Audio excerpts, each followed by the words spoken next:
Let's be real. Male loneliness is a silent epidemic, and most men won't talk about it.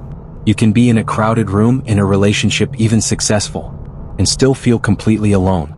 I felt it too, scrolling late at night, wondering why I feel so disconnected from the world, and from myself.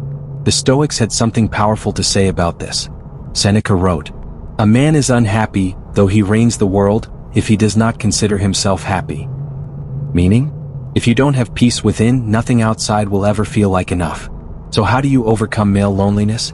Not by chasing people or distractions, but by building a life you actually respect. A life you enjoy coming home to even when you're alone. Step 1. Get to know yourself, not just distract yourself. Marcus Aurelius, the Emperor of Rome, journaled almost every night.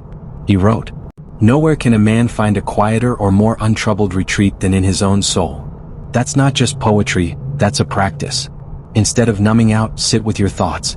Ask yourself what you truly need, not just what you crave. Step 2. Build inner respect. Start showing up for yourself. Whether it's hitting the gym, reading 10 pages a day, learning a skill, or building something meaningful. Every time you follow through, you send yourself a message. I've got my own back. Step 3. Stop outsourcing your worth. Likes, sex, validation, they're short-term highs.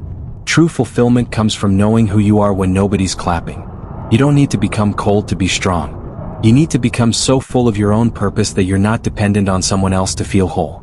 Fall in love with the man you're becoming. Respect his discipline. Appreciate his peace. That's how loneliness loses its grip. If this resonated with you, hit the like button. Subscribe to gain clarity, and start building a life where you never feel alone, even in silence.